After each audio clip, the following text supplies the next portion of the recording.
Am I audible? Yes, sir. Yes, sir. Okay.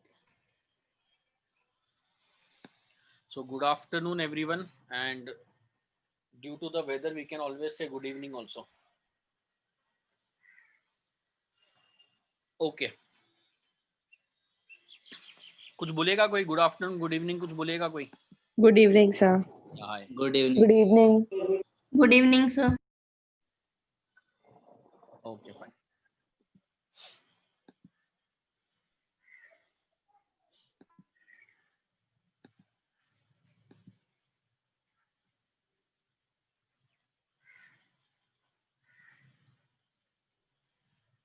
Acha, okay, fine. So I'm starting with your indirect taxes. So I guess तुम लोग का taxation start नहीं हुआ है. So I will first give you the basic introduction. What is taxation in India? Tax India में आया कैसे? और tax का India में role क्या है presently? And then we will slightly move towards indirect taxation. So the lecture for the day is indirect taxation, but I will start with basic concept of taxation. So I want you guys to reply to me silent mode पे मत रहना, mic on करके reply दे सकते हो, video on करना है तो video on करके बैठ सकते हो, चैट बॉक्स में रिप्लाई देना है तो चैट बॉक्स में रिप्लाई दे सकते हो. So you have all the options open, but please do reply, तो इंटरेक्शन होएगा तो मजा आएगा.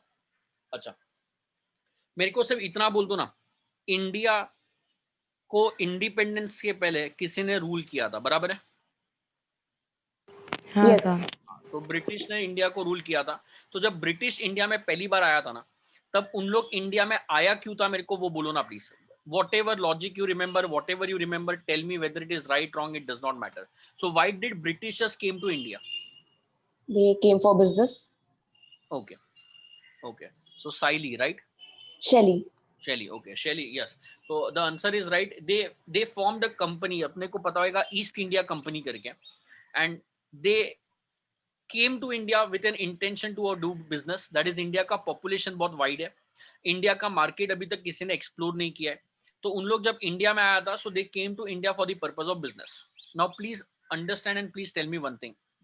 If they came to do business in India, no, मुस्कान नॉट फॉर रूलिंग तो उन लोग ने बाद में किया, बट इनिशियली उन लोग जब इंडिया में आया था तो they came for business to earn the profit, और इधर से जो भी पैसा उन लोग कमाएगा वो पैसा अपने कंट्री में ट्रांसफर करेगा, और उन लोग का कंट्री का प्रॉस्पर होएगा, ग्रोथ होएगा, उसके लिए उन लोग इंडिया में आया था. अब प्लीज ये एग्जाम्पल रियलिस्टिक नहीं है, बट सिचुएशन रियलिस्टिक है. जब उन लोग इंडिया में आया ना, तो उन लोग ने सपोज ऐसा डिसाइड किया कि इंडिया में अपने को कॉटन का शर्ट बेचने का है, बराबर है? Please do understand one thing, cotton was invented in India, cotton India अभी भी पायनियर करता है उसके लिए.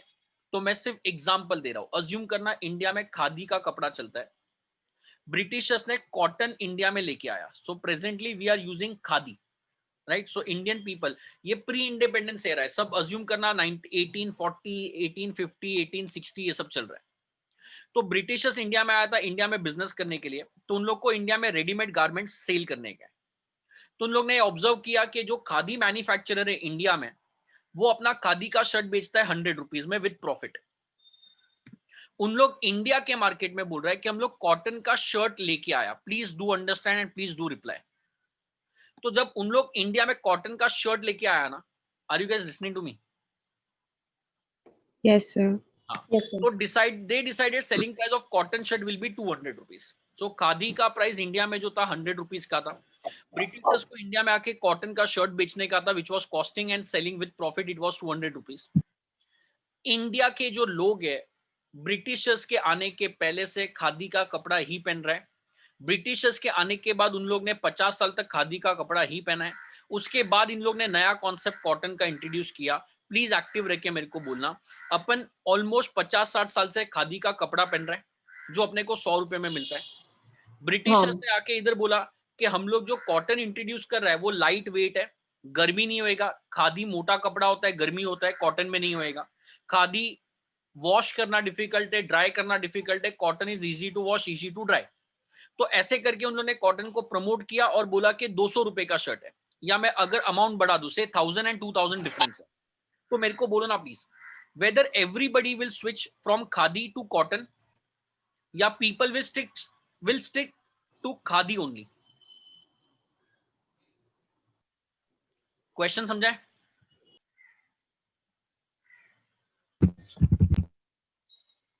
क्वेश्चन समझाए क्या?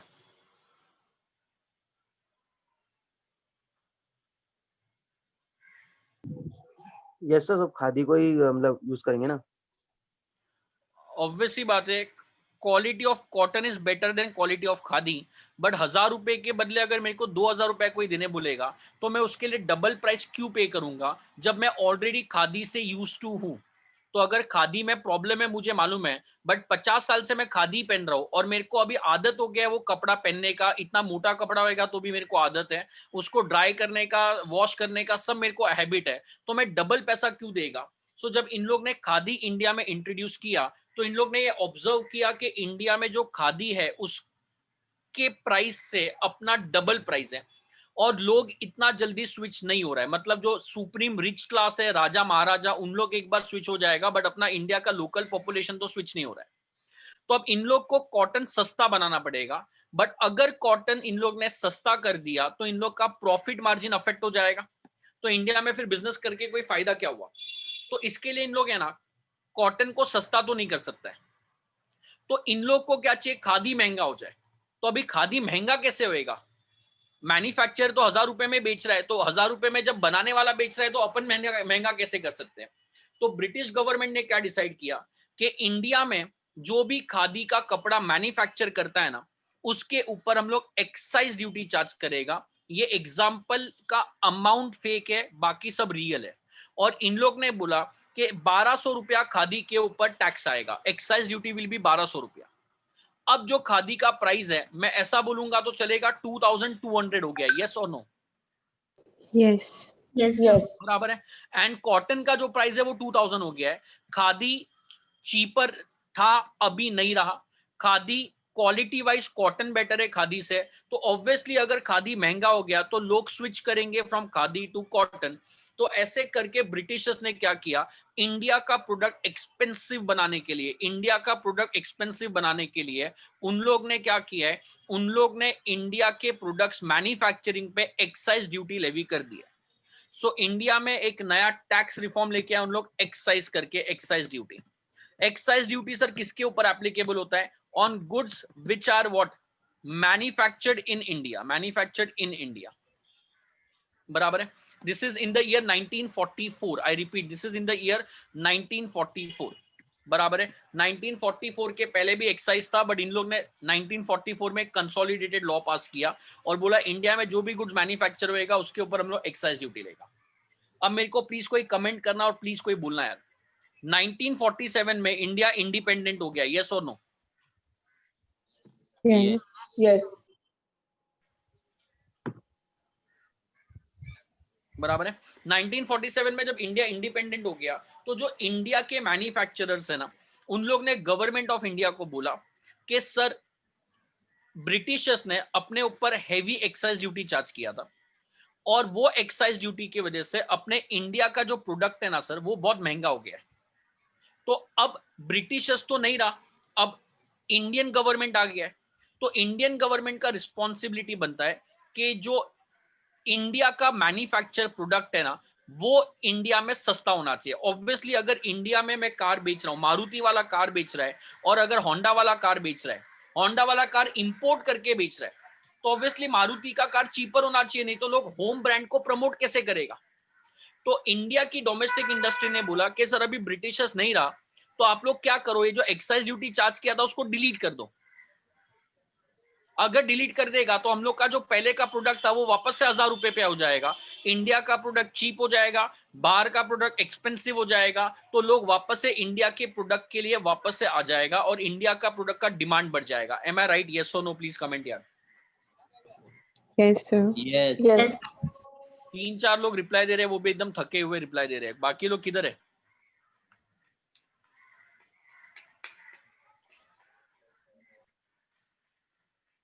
Okay, so I assume nobody will reply, fine, okay. अब जैसे ये एक्साइज ड्यूटी हटाने का बात आया ना, सो जो गवर्नमेंट ऑफ इंडिया है वो बोलता है अगर एक्साइज ड्यूटी हम लोग ने हटा दिया तो there will be a huge monetary loss. Government को इंफ्रास्ट्रक्चर के लिए, गवर्नमेंट को बेसिक नेसेसिटीज के लिए, गवर्नमेंट को अपना कंट्री चलाने के लिए कैपिटल चाहिए रहता है। कैपिटल एक्साइज ड्यूटी से गवर्नमेंट को मिलता है। तो अगर ये एक्साइज ड्यूटी हटा दिया तो गवर्नमेंट बोलता है कि हम लोग का रेवेन्यू लॉस हो जाएगा, तो हम लोग एक्साइज ड्यूटी नहीं हटा सकते। तो इंडियन मैन्युफैक्चरर बोलता है बट सर ये तो जस्टिफाइबल नहीं है।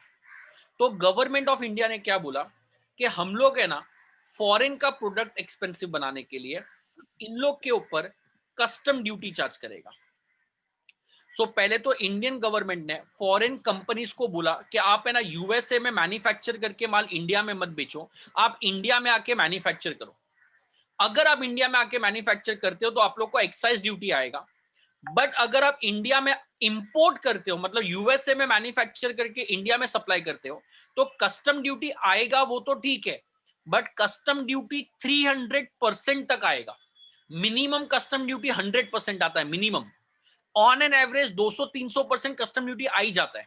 मतलब मिनिमम कस्टम ड्यूटी भी मैं अज्यूम करूं 100% वाला, तो 2000 रुपया कस्टम ड्यूटी आ गया। तो इंडिया का जो प्रोडक्ट है वो 2200 का है, और अभी जो यूएसए, यूके, चाइना किधर से भी प्रोडक्ट आएगा वो 4000 का मिलेगा। मतलब मैं ऐसा बोलूंगा तो चलेगा, इंडिया का product almost half the rate of foreign का प्रोडक्ट है। यस और no? Yes. Yes, sir. Yes. बराबर है। So now Indian product became cheap, foreign product became expensive. India के प्रोडक्ट को चीप बनाने के लिए एक्साइज ड्यूटी हटाना चाहिए था, बट वो नहीं हटा सकते बिकॉज गवर्नमेंट का मॉनेटरी लॉस होएगा। तो इसके लिए उन लोग ने एक्साइज ड्यूटी कभी डिलीट नहीं किया, बट इंडिया के प्रोडक्ट को चीप रखने के लिए उन लोग ने इंपोर्ट पे हैवी ड्यूटी चार्ज कर दिया in the name of custom duty. अच्छा सर, कस्टम ड्यूटी कैसे इंट्रोड्यूस हुआ था मैं 10 मिनट में आराम से बता दूंगा, but what is taxation in India? Excise is one of the form of tax in India.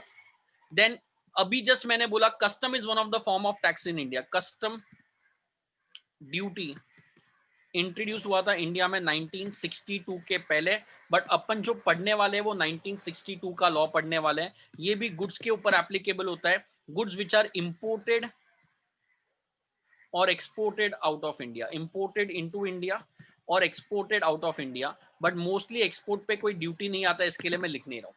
बराबर है। सो अभी मैं कस्टम पढ़ा नहीं रहा हूँ, मैं सिर्फ तुम लोग को टैक्सेशन का इंट्रोडक्शन दे रहा हूँ। प्लीज कमेंट करना अगर तुम लोग लेक्चर में हो तो। Excise duty was introduce in order to make Indian product expensive. Custom is introduced in order to make foreign product expensive. So excise is on manufacturing of goods in India and custom is on import and export of goods into India. Please last time बोल दो ना, yes or no? Yes. Yes, sir. Yes, sir. Yes, sir. Yes, sir. Yes, sir. Okay, fine. Sir so India में सबसे पहले excise आया था क्या? नहीं। इंडिया में सर सबसे पहले कस्टम ड्यूटी आया था? वो भी नहीं। मैं लास्ट टाइम पूछ रहा हूँ, ब्रिटिशर्स इंडिया में क्यों आया था? इंडिया पे रूल करने के लिए या इंडिया में बिजनेस करने के लिए? Business के लिए. बिजनेस करने के लिए। बराबर है। सो ब्रिटिशर्स इंडिया में फर्स्ट टाइम जब आया था तो उन लोग ब्रिटिशर्स बिजनेस करने के लिए इंडिया में आया था। तो अब है ना इन लोग अच्छा खासा इंडिया में रूलिंग एक जमा भी दिया था, इन लोग ने बिजनेस के साथ साथ अपना रूल करना भी चालू कर दिया। बिजनेस भी इन लोग का फ्लरिश हो रहा है, इंडिया से बहुत सारा प्रॉफिट मिल रहा है, everything was going very good. But उसके बीच में एक आदमी ने मस्ती कर दिया। सर क्या मस्ती किया? मंगल पांडे रेवोल्यूशन के बारे में सुना है? याद नहीं है वो चलेगा, बट सुना है? Yes, sir. Yes, sir. हाँ सर, Yes, नाम sir. सुना है. हाँ, Yes, sir. Mangal Pandey was a sepoy in British army. तो ब्रिटिश की आर्मी में वो एक सोल्जर की तरह काम करा था मंगल पांडे। ब्रिटिशर्स ने जो कार्ट्रिजेस ऑफ फायर आर्म बनाया, जो अपन मुंह से तोड़ते, वो काव और पिग के फैट से बनाया। सो काव हिंदू के लिए सेक्रेड है, पिग्स मुस्लिम्स में सेक्रेड है। तो काव और पिग्स के जब उन लोग ने फैट से जो वो बनाया कार्ट्रिजेस ऑफ फायर आर्म, तो मंगल पांडे ने रेवोल्यूशन चालू किया कि ब्रिटिशर्स के अगेंस्ट आवाज उठाओ और ब्रिटिशर्स को इंडिया से बाहर फेंक दो। इसको बोलते सिपाही, सिपॉय म्यूटिनी, सिपॉय म्यूटिनी, मंगल पांडे रेवोल्यूशन। तो एक आदमी ने मंगल पांडे, एक अकेले आदमी ने मेरठ में ये रेवोल्यूशन चालू किया, मेरठ में। सो एक आदमी ने एक छोटे से जगह पे मेरठ में एक रेवोल्यूशन चालू किया। उसके सपोर्टर्स आगरा में पहुंच गए, आगरा से लोग उसको सपोर्ट करने के लिए आए। आगरा के बाद वो रेवोल्यूशन आगे और फैला, इंडिया में आगे और फैला, और अल्टीमेटली दिल्ली में उसके सपोर्टर्स आ गए। दिल्ली मतलब कैपिटल ऑफ इंडिया, बराबर? Yes, sir. Yes, sir. पहले इंडिया का कैपिटल कोलकाता था, अभी दिल्ली बन गया है। तो कोलकाता कैपिटल कब था और कैसे था वो भी आज ही पढ़ेंगे, बट एक बार के लिए सुनना। तो दिल्ली तक अगर वो रेवोल्यूशन पहुंच गया ना, तो मतलब almost 70% of India Mangal Pandey revolution के साथ पहुंच गया और सबने डिमांड किया कि ब्रिटिशर्स को इंडिया से बाहर निकाल दो। तो अब ब्रिटिश गवर्नमेंट सोचता है, ये 1850s की बात चल हुआ है, 1850s, इंडिया के इंडिपेंडेंट होने के 100 साल पहले की बात चल रही है। 1850 इंडिया इंडिपेंडेंट हुआ 1950 में, 47 मतलब 50 ऑलमोस्ट। तो ये 100 साल पहले की बात चल रही है। तो एक आदमी की वजह से इन लोग का पूरा बिजनेस जो है वो बंद हो जाएगा, प्रॉफिट जो है वो बंद हो जाएगा। तो ब्रिटिश गवर्नमेंट ने यूके में बैठ के डायरेक्शन दिया कि रेवोल्यूशन को क्रश करने के लिए जो यूज करने का यूज करो, physical power, military power, money power, whatever you want you use that, but ये रेवोल्यूशन को खत्म करो। तो ब्रिटिशर्स ने ये रेवोल्यूशन खत्म किया। मंगल पांडे को फांसी का सजा भी हो गया 1850 में, बराबर है, और ये रेवोल्यूशन पूरा तरह से बंद हो गया। अब जब ये रेवोल्यूशन बंद हो गया तो ब्रिटिशर्स ने ये ऑब्जर्व किया कि उन लोग का इतना कैपिटल यूज हो गया है कि इंडिया में जो प्रॉफिट उन लोग ने कमाया ना, उसमें से 10-15 साल का प्रॉफिट तो ऐसे ही निकल गया, just to crush this revolution, just to curb this revolution. तो ब्रिटिशर्स ने क्या बोला कि यार अब वापस से अपन ने को रेवेन्यू जनरेट करना पड़ेगा। तो इतना रेवेन्यू वापस से इतना फास्ट कैसे जनरेट करे? Are you listening to me? Yes, sir. Yes, sir. मतलब इतना जल्दी रेवोल्यूशन कैसे मतलब इतना जल्दी मनी तो जनरेट हो जाएगा, बट अपने को 10 साल का रिकवरी एक ही साल में करने का है, तो वो कैसे करें? तो ब्रिटिश गवर्नमेंट ने क्या किया, ऐसा बोल दिया कि जितने भी लोग 250 रुपए के ऊपर कमा रहा है, वो ईयर, वो 1850s में 250 वाज अ ह्यूज अमाउंट। तो 250 रुपीज के ऊपर कमा रहा है ना, तो जो भी ऊपर कमाया, सपोज आपने 300 रुपया ऊपर कमाया, तो जो 50 रुपया है ना, 50 रुपए का 97% जो भी होता है वो ब्रिटिश गवर्नमेंट को सीधा का सीधा बैंक में डिपॉजिट कर देना। तो तुम लोग ने अगर पैसा कमाया, income if you have earn 500 rupees, तो 250 रुपीज को हटा दो, बैलेंस जो उसके ऊपर बचेगा 250 रुपया जो एक्स्ट्रा बचा, उसके ऊपर टैक्स आएगा और हाईएस्ट रेट ऑफ टैक्स 97% था, बराबर है। तो 0% भी टैक्स था, 10-15 भी था, 50% भी था, ऐसे स्लैब वाइज जाके 97% was the highest slab at that time in the year 1850s। तो ऐसे टैक्स को इन लोग ने नाम दिया था इनकम टैक्स एक्ट 1857। कोई रिपीट करेगा प्लीज, क्या बोला? Income Income tax 1847. 1857 बेटा, 1947 में तो इंडिया इंडिपेंडेंट हुआ था, बराबर है। Income tax act 1857। Income tax act तुम लोग जब पढ़ोगे तो वहां पे तुम लोग को ईयर दिखाई देगा 1961। आप जब इनकम टैक्स पढ़ोगे तो आपको दिखाई देगा 1961, बट 1961 में इंडिया में इनकम टैक्स कभी नहीं आया था। 1961 में उन लोग ने नया रिफॉर्म्स लाया। Ultimately income tax was introduce in the year 1857, बराबर? सुना या ये पॉइंट समझा है? Yes, sir. सो अपना रेवेन्यू लॉस को कंपेंसेट करने के लिए इन लोग ने लोगों से डायरेक्टली बोल दिया कि जो जो तुम्हारे पास पैसा है ना, उसमें से इतना पैसा हम लोग को दे दो। So that is called as income tax act 1857। उसके बाद ये सब आया एक्साइज एंड कस्टम। तो जब ये इनकम टैक्स पॉपुलर हो गया तो इन लोग ने रियलाइज किया कि इंडिया के प्रोडक्ट एक्सपेंसिव बनाने के लिए एक्साइज इंट्रोड्यूस कर सकता है, कस्टम इंट्रोड्यूस हो सकता है, and so on so on. अच्छा, एक्साइज 1857 के पहले भी था, बाद में भी था, उसको अपने को डिटेल में नहीं पढ़ने का है बिकॉज अपने सिलेबस में नहीं है। सो इनकम टैक्स आया, एक्साइज ड्यूटी आया, कस्टम ड्यूटी आया, दिस आर दी टैक्स। और प्लीज ध्यान से सुनना, ये सारे के सारे जो टैक्स है ना, वो प्री इंडिपेंडेंट एरा है। 1857 मतलब इंडिपेंडेंस के पहले, 1944 मतलब इंडिपेंडेंस के पहले। इधर कोई बोलो यार, 1962 मतलब इंडिपेंडेंस के पहले या बाद में? बाद में। बराबर है। सो ये लॉ 1962 में रिफाइन हुआ। जैसे इनकम टैक्स 1961 अपन पढ़ने वाले अपने सिलेबस में, वैसे ही ये पहले कस्टम 1962 में नहीं था। ये इंडिया इंडिपेंडेंट होने के पहले ब्रिटिशर कस्टम लॉ एप्लीकेबल करते थे, बट उन लोग ने एयर बिल अलग से बनाया हुआ था, सी बिल अलग से बनाया हुआ था, लैंड बिल अलग से बनाया हुआ था। उन लोग ने कस्टम के बदले 3 अलग अलग लॉ बनाए थे। कि अगर एयर से इंपोर्ट कर रहा है तो ये लॉ एप्लीकेबल है, सी से आ रहा है तो ये लॉ एप्लीकेबल है, रोड से आ रहा है तो ये लॉ एप्लीकेबल है। तो ये वाले तीनों के तीनों बिल ब्रिटिशर्स ने इंट्रोड्यूस किए थे। मतलब जो कस्टम्स है वो भी इंडिपेंडेंस के पहले का है, बस इंडियन गवर्नमेंट ने 1962 में ये तीनों बिल को कंसोलिडेट कर दिया कि एयर से आएगा तो अलग लॉ नहीं पढ़ने का है, एयर से लाओ, सी से लाओ या लैंड से लाओ, आप लोग के लिए एक ही लॉ एप्लीकेबल है, दैट इज कस्टम लॉ। यार मेरे को तो समझ रहा है, तुम लोग को समझ रहा है क्या? हाँ sir. Yes sir. Yes, sir. हाँ सर। Yes, sir. बराबर है? ओके, सो अल्टीमेटली कस्टम भी प्री इंडिपेंडेंट है, एक्साइज भी प्री इंडिपेंडेंट है, इनकम टैक्स भी प्री इंडिपेंडेंस है। बराबर है? इंडिपेंडेंट के बाद अपन ने ऑब्वियसली रिफॉर्म लाया, नया प्रोविजन बना दिया, जैसे कंपनी एक्ट भी जो तुम लोग पढ़ते हो 2013 का पढ़ते हो, बट वो इंट्रोड्यूस 1956 में भी था। तो बेसिकली जो ईयर है जरूरी नहीं है वही ईयर में लॉ इंप्लीमेंट हुआ रहेगा, राइट? सो सर अभी आप बोलना क्या चाह रहे हो? मैं ये बोलना चाह रहा हूं कि सर इनकम टैक्स एप्लीकेबल किधर है?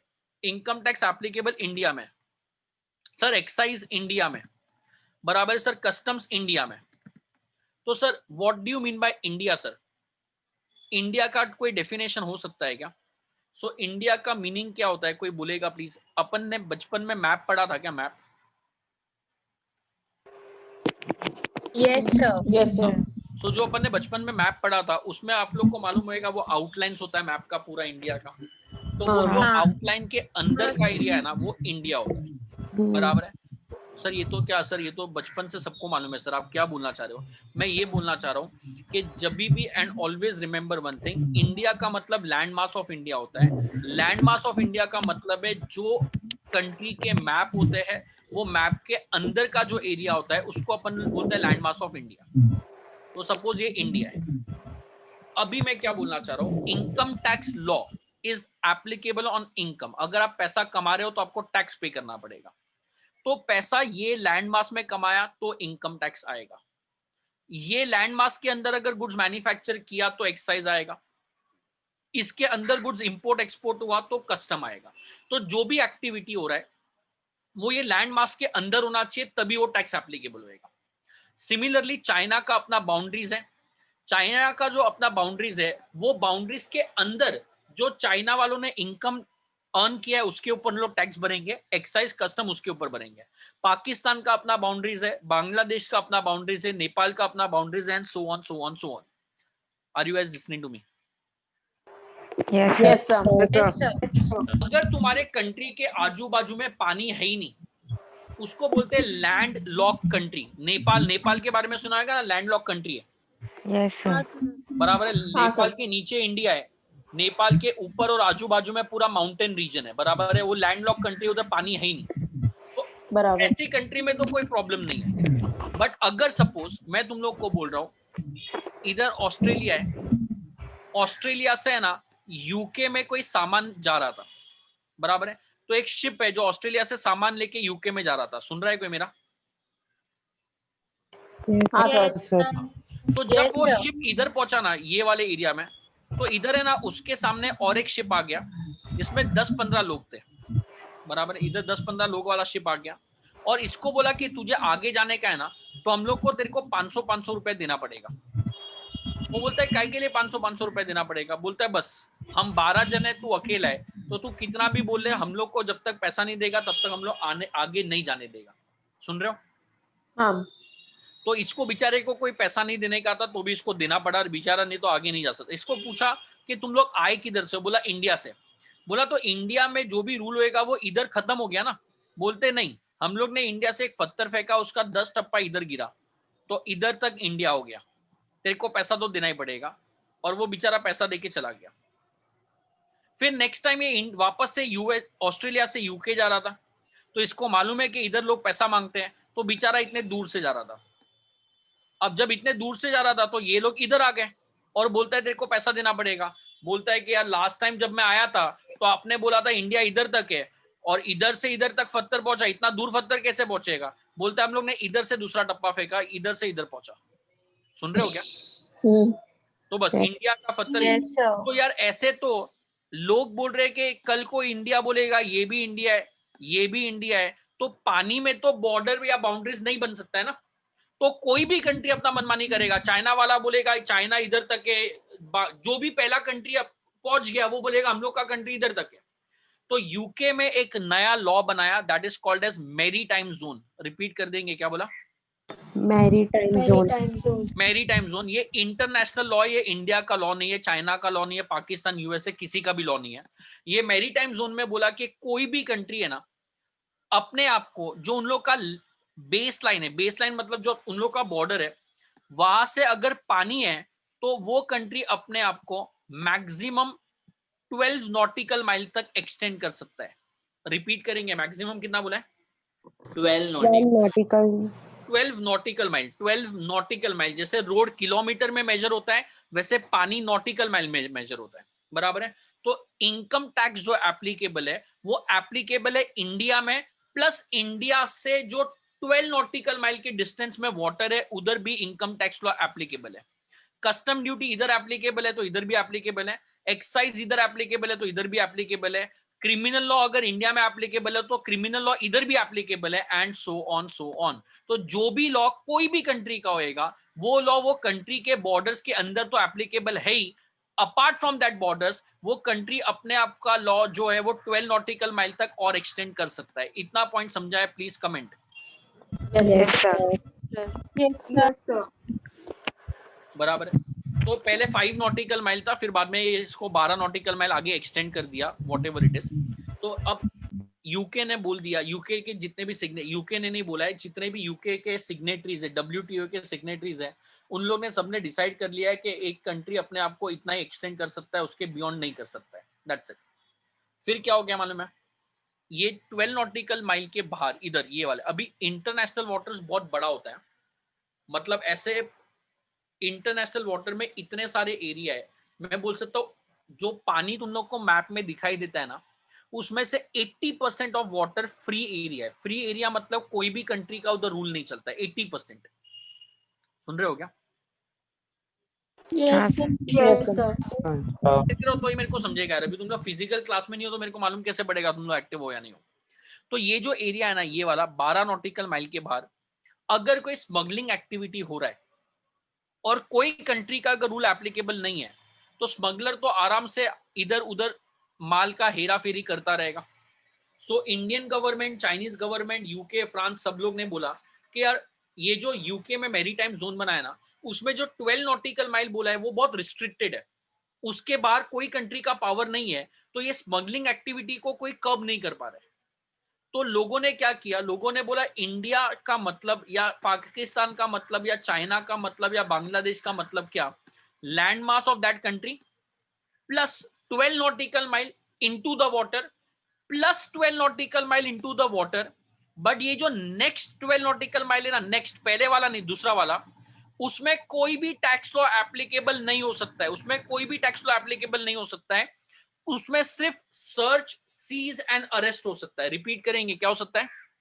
Search, seize and arrest. मतलब अगर उधर कोई इलीगल एक्टिविटी चल रहा है तो वो कंट्री के जो कस्टम ऑफिसर्स है, वो कंट्री के जो पुलिस ऑफिसर्स है, उन लोग वो शिप में चढ़ सकता है, अगर इलीगल गुड्स दिखाई दिया तो उसको सीज कर सकता है, जो पर्सन के पास गुड्स मिला उसको अरेस्ट कर सकता है, और जो शिप है उसको कन्फेसिकेट कर सकता है। तो उन लोग सिर्फ सर्च, सीज एंड अरेस्ट कर सकता है। तो फर्स्ट 12 नॉटिकल माइल में सारे लॉ एप्लीकेबल है, income tax, custom, excise, criminal law, company law, every damn thing is applicable to 12 nautical mile. But जो नेक्स्ट 12 नॉटिकल माइल है, 24 में से पहले 12 नॉटिकल माइल में सारे प्रोविजन एप्लीकेबल है, बट जो नेक्स्ट 12 नॉटिकल माइल है ना, इसमें सिर्फ क्या एप्लीकेबल है, search, seize and arrest. I think समझ रहा है क्या बोला? सर्च, सीज एंड अरेस्ट, बराबर है। So income tax is applicable to whole of India, but it is applicable only till what, only till 12 nautical mile, only till 12 nautical mile.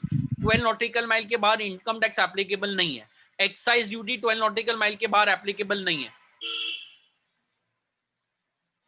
बराबर है। Okay, now मेरे को बोलो ना, साउथ चाइना सी का नाम सुना है?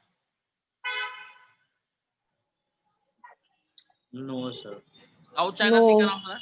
नहीं? Yes sir.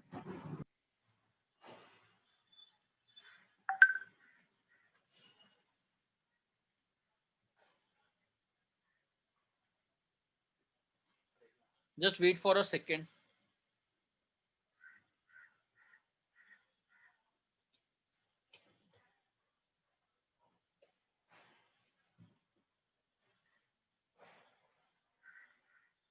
Okay.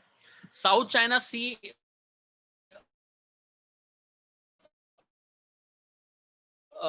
कोविड के अगेंस्ट चल ही रहा है, बट कोविड के पहले ना ऐसा था कि यूएस बोलता है कि साउथ चाइना सी हम लोग का है। अच्छा सर मेरे को बोलो ना, इंडिया मतलब कितना, लास्ट टाइम बोलेंगे कितना पानी में, कितना India?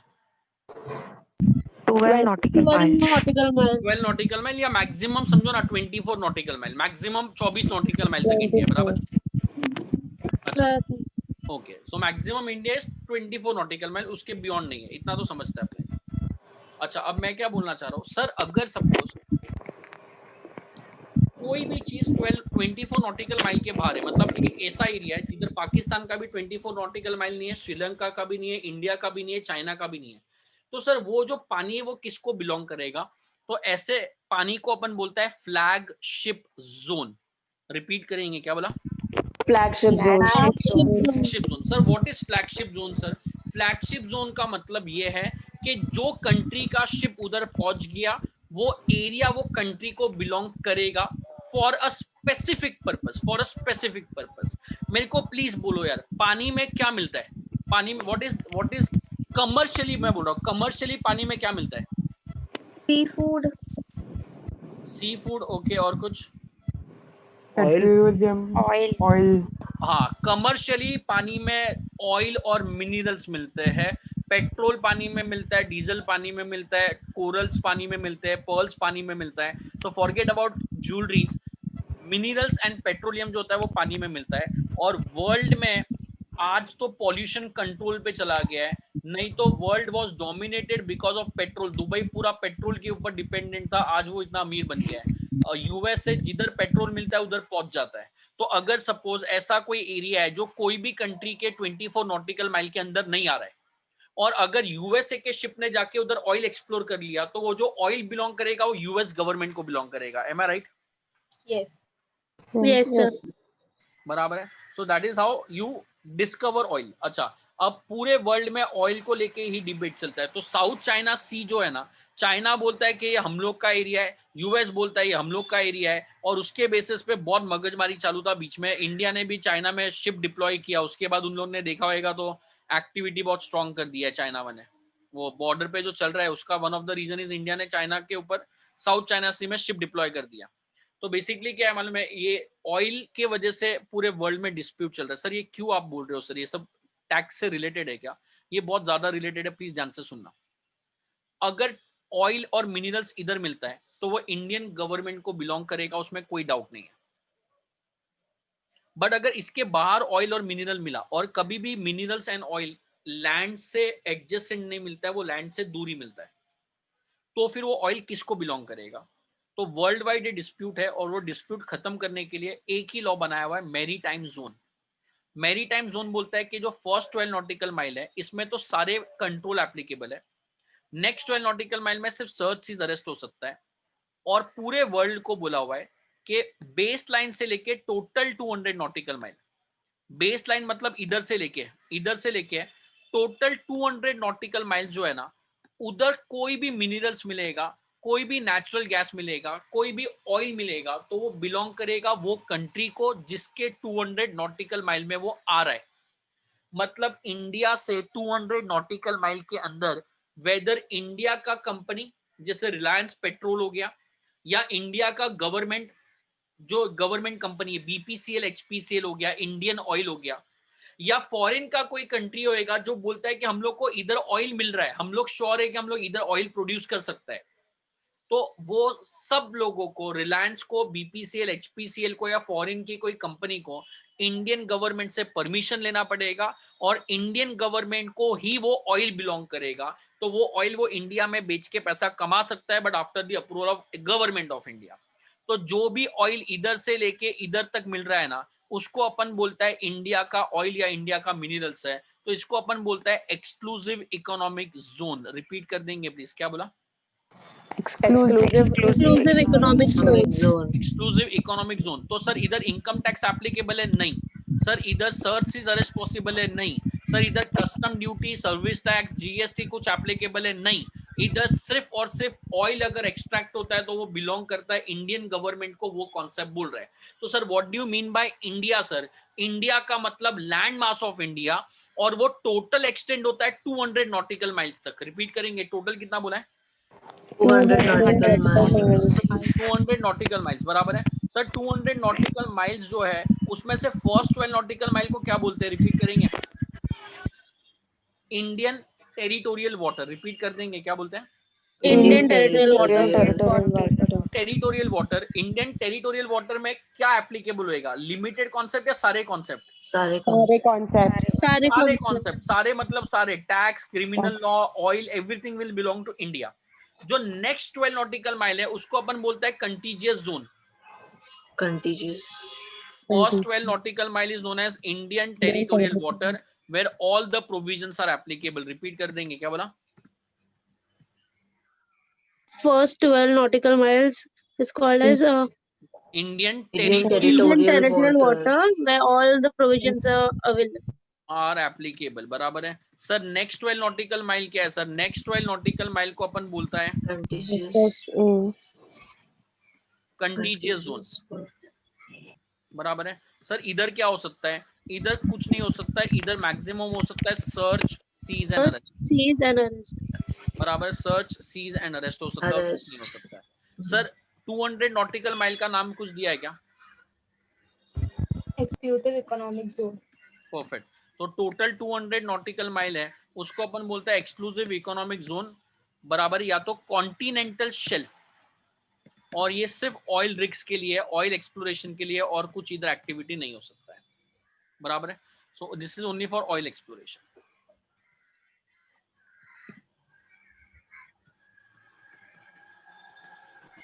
Okay, fine. So, sir, income tax is applicable to India. Excise is applicable to India. Sir, custom is also applicable to India. So, sir, what do you mean by India? India मतलब land mass of India and total 200 nautical mile है, जिसमें से first 12 nautical mile क्या होता है वो मैंने बताया, next 12 nautical mile, next 200 nautical mile मैंने सब बता दिया। अब मेरे को, हाँ बोलो प्लीज। अगर कोई कंट्री के पास आइलैंड्स रहेंगे तो वो 12 नॉटिकल माइल उधर से चालू होएगा कि मेनलैंड से चालू मेरे को होएगा? रिपीट करना, कोई कंट्री के पास आइलैंड हाँ हाँ हाँ हाँ, तो कहाँ से चालू होएगा? मेनलैंड से चालू होएगा कि आइलैंड से ही चालू आइलैंड से होएगा? चालू होएगा। आइलैंड को वो यूनियन टेरिटरी डिक्लेयर कर सकता है, और यूनियन टेरिटरी अगर डिक्लेयर हो गया तो उधर से 200 नॉटिकल माइल चालू होएगा। Okay sir. ओके, और कोई डाउट?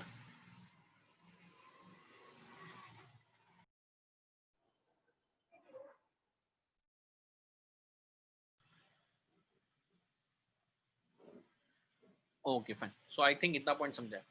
अब सर मेरे को एक बात बोलो ना सर, इंडिया का डेफिनेशन हम लोग को समझ गया, मेरे को बोलो ना प्लीज, जम्मू एंड कश्मीर का नाम सुना है? Yes, sir. Yes, sir. अच्छा, कभी भी Yes, ऐसा sir. कहीं पे पढ़ा है क्या, India excluding the state of Jammu and Kashmir?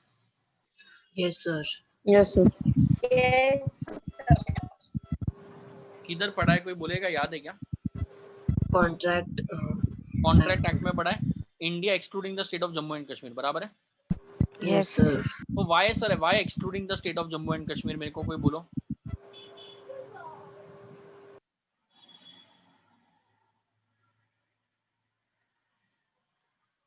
जल्दी बोलो यार, why excluding the state of Jammu and Kashmir?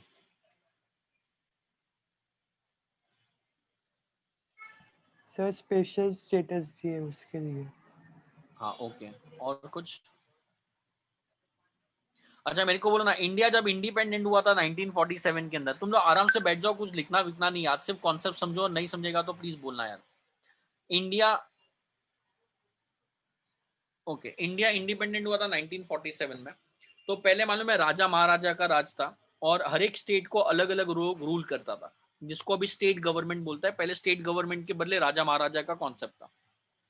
तो हर एक स्टेट के पास इंडिया के ऑप्शन था, या तो वो पाकिस्तान के साथ जा सकता है, या तो वो इंडिया के साथ आ सकता है, या तो वो इंडिपेंडेंट स्टेट डिक्लेयर हो सकता है, बराबर है।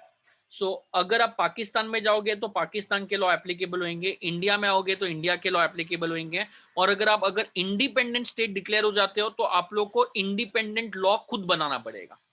सो हैदराबाद और जम्मू एंड कश्मीर ने डिक्लेयर कर दिया कि हम लोग इंडिपेंडेंट स्टेट रहेगा, हम लोग को ना तो इंडिया में आने का है ना तो पाकिस्तान में जाने का है। We will be an independent state, हमारे लॉ हम लोग खुद बनाएगा, तुम लोग के लॉ हम लोग एप्लीकेबल नहीं करेगा। प्लीज कोई बोलेगा are you guys there with me यार? Yes, sir. Yes, sir. Yes, sir. बराबर है। तो हैदराबाद और जम्मू एंड कश्मीर ने बोल दिया कि बेटा हम लोग को इंडिपेंडेंट स्टेट रहने का है, हम लोग को इंडिया पाकिस्तान में मर्ज नहीं होने का है। तो बोला ठीक है, आप लोग का मर्जी, आप लोग का लॉ आप बना लो। फिर एक दिन जम्मू एंड कश्मीर का जो राजा है, राजा हरिचंद उसका नाम है, हरिचंद, और ये स्टोरी ट्रू स्टोरी है, पाकिस्तान में अलग चलता है बात अलग है, इंडिया का ट्रू स्टोरी है। वो जो राजा हरिचंद है ना, उसने जवाहरलाल नेहरू को फोन किया और बोला कि सर हम लोग को इंडिया में नहीं आने का है। बोला मालूम है? बोलता है हम लोग को पाकिस्तान में भी नहीं जाना है। बोला वो भी मालूम है। बोलता है बट पाकिस्तान वाले हम लोग को फोर्स कर रहे हैं पाकिस्तान ज्वाइन करने के लिए, और उन लोग ने अपना मिलिट्री भेज दिया है। बोला अगर तुम लोग ज्वाइन नहीं करोगे तो हम लोग तुम लोग को उड़ा देंगे, मिलिट्री उन लोग यूज करने वाला है। तो जवाहरलाल नेहरू ने बोला what do you want from us, तू वो बोलना, तूने मेरे को फोन क्यों किया? तो उसने रिप्लाई दिया, बोला कि हम लोग को है ना इंडिया में भी नहीं जाने का है, पाकिस्तान में भी नहीं जाने का है, बट हम लोग के पास इतना आर्मी नेवी एयरफोर्स नहीं है कि हम लोग पाकिस्तान से फाइट कर पाएगा, तो आप अपना मिलिट्री हम लोग को भेजो पाकिस्तान से फाइट करने के लिए। तो जवाहरलाल नेहरू ने बोला बट इसके बदले अपने को क्या मिलेगा? तो राजा हरिचंद ने बोला कि जो भी लॉ तुम्हारे एप्लीकेबल है ना, वो हम लोग जम्मू एंड कश्मीर में एप्लीकेबल करने के लिए रेडी है। तो जिधर तक पाकिस्तान का फोर्स जम्मू में पहुंच गया उसको अपन बोलता है पाक ऑक्यूपाइड कश्मीर, और जिधर इंडिया का फोर्स पहुंच गया उसको अपन बोलता है इंडिया। तो फॉरेन लैंग्वेज में बोलेगा तो उसको इंडियन ऑक्यूपाइड कश्मीर बोलता है और पाक ऑक्यूपाइड कश्मीर बोलता है। तो पाकिस्तान बोलता है पूरा हमारा, इंडिया बोलता है पूरा अपना है। So what ever might be legally जो भी डिस्प्यूट चल रहा है उस पर अपने को मतलब नहीं है, पॉलिटिक्स में अपने को जाने का नहीं है, बट तुम लोग को कॉन्सेप्ट समझा है व्हाट इज पाक occupied Kashmir and what is India? Yes, sir. Yes, sir. तो उन लोग ने ये बोला कि इंडिया के जो लॉ है वो हम लोग उधर एप्लीकेबल करेगा, बट हम लोग की परमिशन से एप्लीकेबल होएगा। तो इनकम टैक्स इंडिपेंडेंस के पहले वाला है, एक्साइज इंडिपेंडेंस के पहले वाला है, कस्टम भी इंडिपेंडेंस के पहले वाला लॉ है। तो ये सारे के सारे लॉ एप्लीकेबल है to the state of Jammu and Kashmir as well. So income tax is applicable to Jammu and Kashmir, excise is applicable to Jammu and Kashmir, and even custom is applicable to Jammu and Kashmir. So India include the state of Jammu and Kashmir for the purpose of tax law as well. इतना point I think सबको समझा होगा, बराबर है? Sir आप हाँ। क्या पढ़ा रहे हो, कौन सा चैप्टर पढ़ा रहे हो, सब इग्नोर करना, सिर्फ इतना कॉन्सेप्ट समझाए बोलो प्लीज। Yes, sir.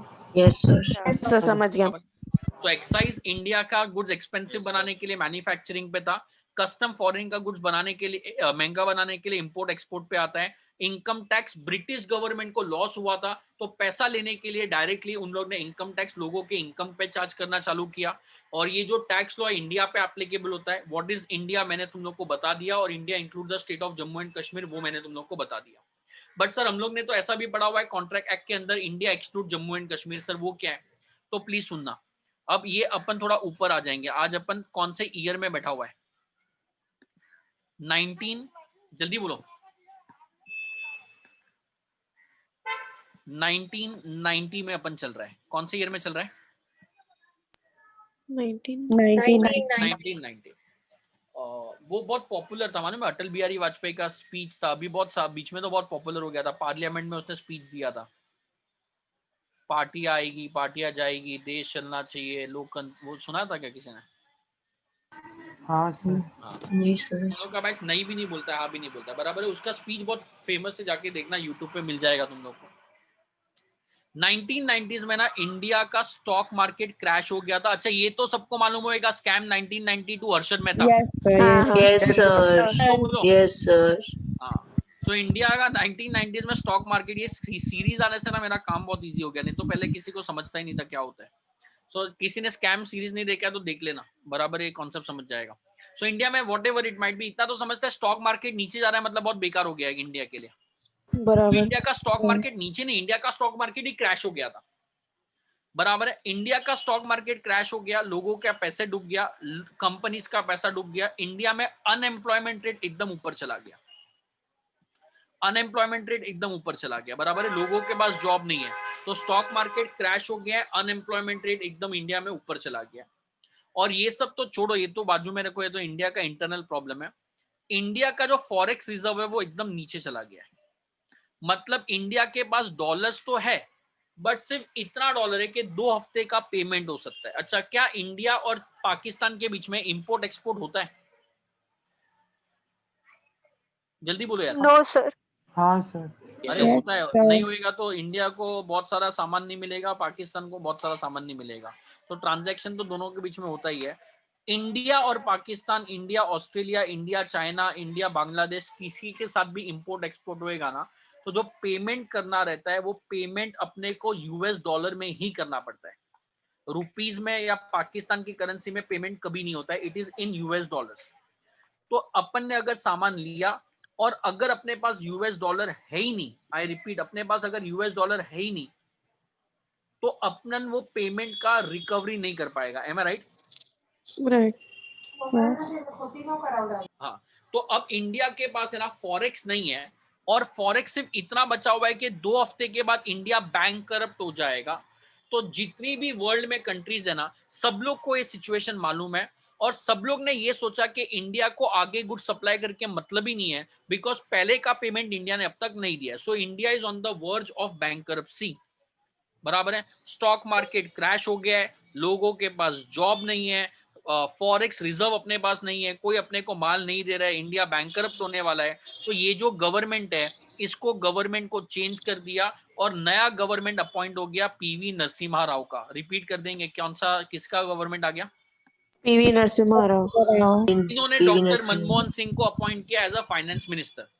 अब मैं बोल रहा हूँ कि बड़े बड़े लोगों क्या कर रहे हैं वो छोड़ दो ना, मेरे को सिर्फ इतना बोलो, सबसे पहले तो अपने को फॉरेक्स चाहिए, बराबर, तब जाके अपना इंपोर्ट एक्सपोर्ट जो भी वो चालू होएगा, नहीं तो अपन कुछ नहीं कर पाएगा।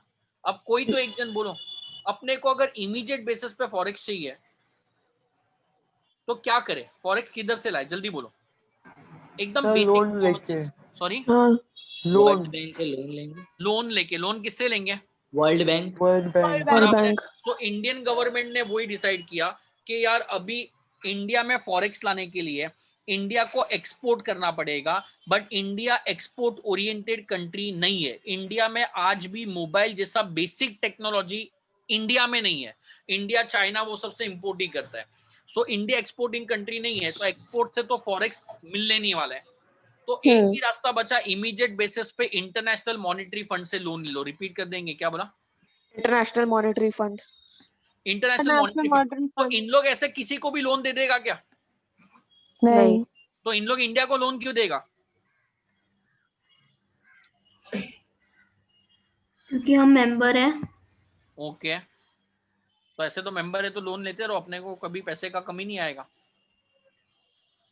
इन लोग ने इंडिया को लोन तो दिया, वो बड़ी बात नहीं है। बड़ी बात ये है कि इंडिया ने ये लोन के अगेंस्ट, मैं फिगर बोल रहा हूं, प्लीज सुनना, 67 million tons of gold pledge कर दिया है। रिपीट करेंगे, क्या बोला? 67 million of gold. 67 million turns. I hope आप लोग को समझता है कितना बड़ा फिगर है। हाँ। तो इंडिया का जो गोल्ड रिजर्व था ना, सोने की चिड़िया बोलते थे, इंडिया का जो गोल्ड रिजर्व था वो पूरा का पूरा बैंक ऑफ इंग्लैंड के पास पड़ा हुआ है। गूगल पे सर्च करो, तुम लोग को फोटो भी दिखेगा। आईएमएफ का जितना भी लोन है उसको लेने के लिए अपने को 67 million tons of gold pledge करना पड़ा, और वो रीपेमेंट करते करते तुम लोग को इतना टाइम लगेगा कि वो गोल्ड फ्री होने में तो अभी तक तो हुआ ही नहीं है। तो समझ लो कितना टाइम हो गया। सो इंडिया ने 1990s में आईएमएफ से लोन लिया, 67 million tons of gold India ने प्लेज कर दिया। इंडिया का स्टॉक मार्केट बर्बाद हो गया, लोगों के पास नौकरी नहीं है। तो डॉक्टर मनमोहन सिंह को बोला कि अभी क्या करे तुम लोग, ये बता दो। तो ये तो बहुत पॉपुलर कॉन्सेप्ट है जो अपन आई थिंक 11th स्टैंडर्ड या 12th स्टैंडर्ड से पढ़ रहे हैं।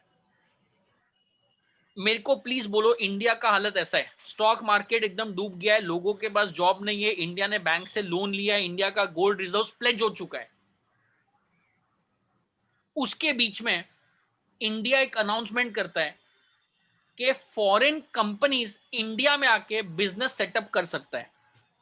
पेप्सी वालों, आप इंडिया में आके माल बेच सकता है, इंडिया में मैन्युफैक्चरिंग कर सकता है, बराबर है। अगर इंडिया ने पेप्सी वाले को ये बोला कि आप इंडिया में आके बिजनेस कर सकते हो, इंडिया में मैन्युफैक्चरिंग कर सकते हो, प्लीज सोच के बोलना ऐसी हालत में क्या कोई फॉरेनर इंडिया में आके ये एक्टिविटी करने में इंटरेस्टेड होएगा? क्या पेप्सी वाला इंडिया में पेप्सी मैन्युफैक्चर करने के लिए इंटरेस्टेड होएगा? सोच के बोलना।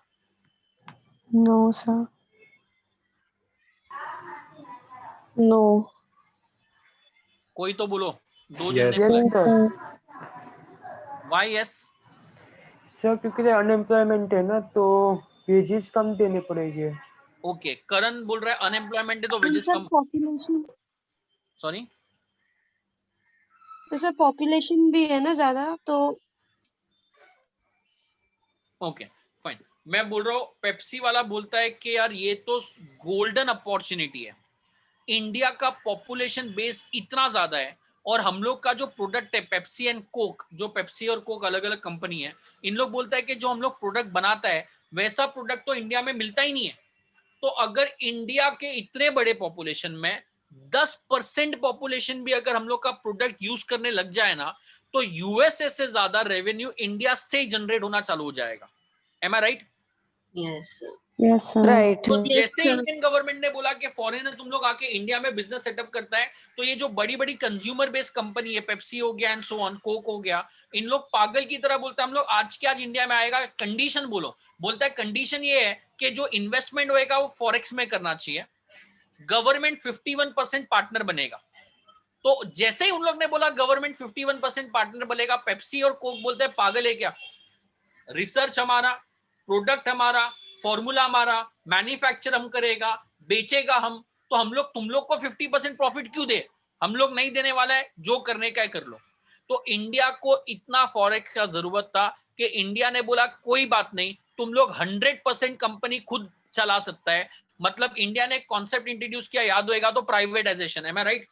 Yes, sir. Yes, yes, sir. sir. Government को प्राइवेटाइजेशन से इंटरेस्ट नहीं था, गवर्नमेंट को चाहिए था कि फॉरेनर इंडिया में आके इन्वेस्ट करे, मतलब इंडियन गवर्नमेंट को ग्लोबलाइजेशन करने का था। बट ग्लोबलाइजेशन तभी पॉसिबल है जब प्राइवेटाइजेशन पॉसिबल होएगा। सिमिलरली पेप्सी कोक वाला बोलता है कि सर इंडिया में प्राइवेटाइजेशन तो हो गया है, बट इधर से परमिशन लो, इधर से परमिशन लो, बहुत मगजमारी है सर। बोलता है हम लोग ने लॉ भी लिबरल बना दिया है। तो मनमोहन सिंह ने कॉन्सेप्ट इंट्रोड्यूस किया लिबरलाइजेशन, रिपीट करेंगे, बचपन से पढ़ा होगा, क्या क्या था? Liberalization, Privatization, Liberalization, globalization. globalization. Globalization अपना मेन क्राइटेरिया था, फॉरेक्स लाना अपने लिए मेन क्राइटेरिया था, बट उसके लिए बाकी दो कॉन्सेप्ट इंट्रोड्यूस करना जरूरी था। जैसे इंट्रोड्यूस हुआ, इंडिया का फॉरेक्स रिजर्व शूट अप हो गया है, और आज मोदी गवर्नमेंट के एफर्ट्स के बाद 2020 में इंडिया के पास हाईएस्ट फॉरेक्स रिजर्व आया हुआ है। बराबर है?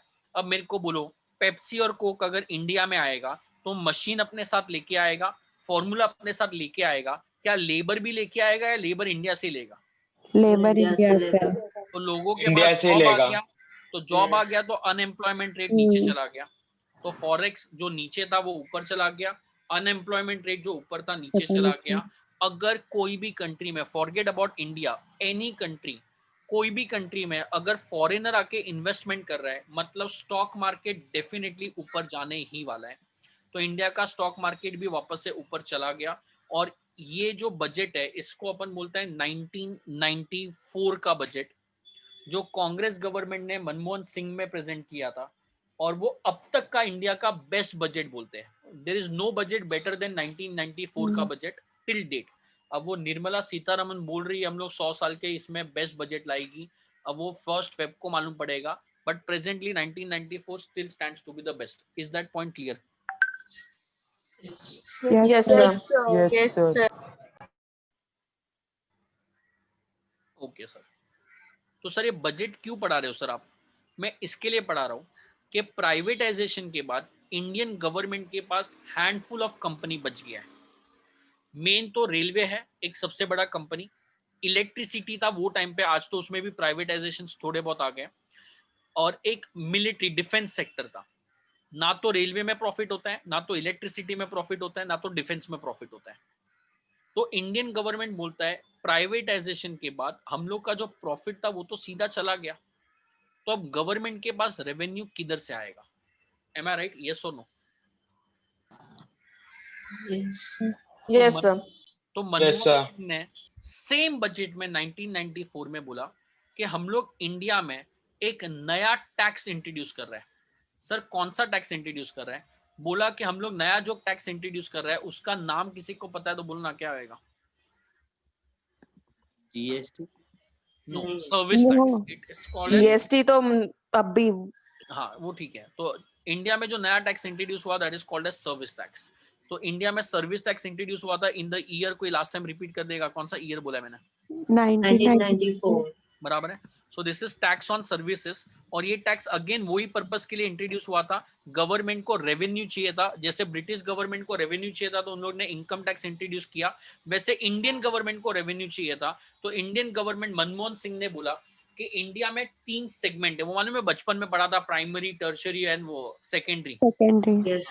तो प्राइमरी सेक्टर तो एग्रीकल्चर है, सेकेंडरी हाँ। इंडस्ट्री है, और टर्शियरी सेक्टर में अपना सर्विस सेक्टर आता है जिसमें सबसे कम पॉपुलेशन है, but GDP contribution second highest जो होता है वो सर्विस सेगमेंट का होता है। तो जीडीपी में सबसे ज्यादा कंट्रीब्यूशन एग्रीकल्चर के बाद सर्विस का है, और पूरे वर्ल्ड में service tax already develop countries ने इंट्रोड्यूस किया है, तो इंडियन गवर्नमेंट भी सर्विस टैक्स इंट्रोड्यूस कर रहा है। तो मनमोहन सिंह ने 1994 में बजट में बोल दिया कि इंडिया में सर्विस टैक्स हम लोग इंट्रोड्यूस कर रहे हैं। अब यहाँ से सारे कॉन्सेप्ट घूम जाएंगे, प्लीज एक्टिव रहना, नहीं तो मजा नहीं आएगा। एक्टिव रहेंगे तो पूरा मालूम पड़ जाएगा कि इंडिया में टैक्स कैसे आता है। तो सर ये तो प्री इंडिपेंडेंट था, ये वाला प्री इंडिपेंडेंट था, ये वाला प्री इंडिपेंडेंट था। ये पहला मेजर टैक्स लॉ है जो इंडियन गवर्नमेंट ने खुद ने इंट्रोड्यूस किया था, जो से मैं बोल सकता हूं 1994 में आया। तो सर ऐसे कोई भी गवर्नमेंट कभी भी उठ के टैक्स ला सकता है क्या? तो ऐसे तो आज बीजेपी बोलेगा हम लोग एक नया बिल पास कर रहे हैं जिसमें हम लोग टैक्स इंप्लीमेंट करेगा कोई भी एक कॉन्सेप्ट पे, यार सपोज कोई भी किसी पे भी, तो सर ऐसे बीजेपी बोलेगा तो ऐसा हो जाएगा क्या? सर ऐसा हो सकता है क्या? प्लीज बोलो यार, ऐसा हो सकता है क्या? No No. हाँ सर हो सकता है। हो सकता है। बीजेपी तो फिर अपना पावर मिस यूटिलाइज कर लेगा। नहीं हो सकता है। तो मनमोहन सिंह ने कैसे कर दिया? सर वो ऑलरेडी अप्लाइड था ना दूसरे कंट्रीज में। हाँ तो दूसरे कंट्री में तो बहुत चीज एप्लीकेबल है यार, तो अपन ऐसे थोड़ी ना ऐसे इंडिया में भी एप्लीकेबल कर देगा। नहीं सर मतलब ट्राइड एंड टेस्टेड है ना उधर, तो लाइक इधर भी कर सकते हैं इंडिया में। Okay okay. और कुछ? अगर अभी करंटली बीजेपी रूलिंग पार्टी है तो अगर बीजेपी को कोई टैक्स इंट्रोड्यूस करने का है, या बीजेपी को कोई टैक्स डिलीट करने का होएगा, या बीजेपी को कोई लॉ इंट्रोड्यूस करने का है, अगर उन लोग के पास पावर दे दिया तो इंडिया गलत हाथों में अगर चला गया कभी जिंदगी में, तो वो पावर का मिस यूटिलाइजेशन 100% होने का चांसेस उठता है। इतना तो पॉइंट सबको समझता ही होएगा। तो इसके लिए इंडिया में आप लोग पढ़ता है upper house of parliament, lower house of parliament, Rajya Sabha, Lok Sabha, ruling party, opposition party. Am I right? ये सब कॉन्सेप्ट पढ़ा या नहीं पढ़ा है? यस सर पढ़ा है। पढ़ा है तो सर। आज प्रेजेंटली कौन है? बीजेपी रूलिंग पार्टी है, तो कांग्रेस और जो भी होएगा वो अपोजिशन पार्टी है। तो सर क्या होएगा सर, जो रूलिंग पार्टी होता है ना, जैसे वो टाइम पे कांग्रेस था, ये टाइम पे बीजेपी है। जो रूलिंग पार्टी होता है उन लोग एक ड्राफ्ट बनाता है, ड्राफ्ट कि भैया हम लोग एक टैक्स इंप्लीमेंट करने का सोच रहे हैं, या हम लोग टैक्स में चेंजेस लाने का सोच रहे हैं। जैसे पहले मैंने बोला था 97% टैक्स इंडिया में था, आज तो सर 30% मैक्सिमम हो गया है। तो टैक्स पहले 97 था, अभी चेंज हो रहा है। तो टैक्स को चेंज करने का है या नया टैक्स इंट्रोड्यूस करने का है, जो भी करने का है, उसके लिए कच्चा बिल बनता है जिसको अपन ड्राफ्ट बोलते हैं, जो रूलिंग पार्टी बनाता है। बीजेपी आज के डेट में बनाएगा। ये जो रूलिंग पार्टी बनाता है ड्राफ्ट, वो पार्लियामेंट में प्रेजेंट होता है डिस्कशन के लिए। पार्लियामेंट मतलब दोनों पार्टीज, अपोजिशन और रूलिंग पार्टी में डिबेट होएगा। इधर से कोई चेयर फेंकेगा, इधर से पेपर फेंकेगा, इधर से माइक बंद करेगा। ये सब मगजमारी होने के बाद अगर वो सक्सेसफुली बिल पास हो गया, पार्लियामेंट के दोनों हाउसेस ने अप्रूवल दे दिया, Rajya Sabha, Lok Sabha, ruling party, opposition party सब अप्रूवल हो गया, तो प्रेसिडेंट के पास वो बिल जाता है। प्रेसिडेंट उसके ऊपर साइन करता है और वो एक एक्ट बन जाता है। वो एक एक्ट बन जाता है। तो कोई भी एक्ट बनाने के लिए पहले रूलिंग पार्टी जो है उसका कच्चा बिल बनाता है, that is called as draft. वो पार्लियामेंट में प्रेजेंट होता है, पार्लियामेंट में डिस्कशन, डिबेट में जाता है। अगर पार्लियामेंट ने अप्रूवल दे दिया तो वो बिल एक एक्ट में कन्वर्ट होता है। सिमिलरली अगर एक्ट बनने के बाद उसको चेंज करने का है, तो सपोज एक्ट जब बना था तब कांग्रेस गवर्नमेंट ने बनाया था, आज बीजेपी सोच रहा है उसमें चेंज लाने का है, तो चेंज लाने के लिए बीजेपी नोटिफिकेशन देगा। क्या देगा?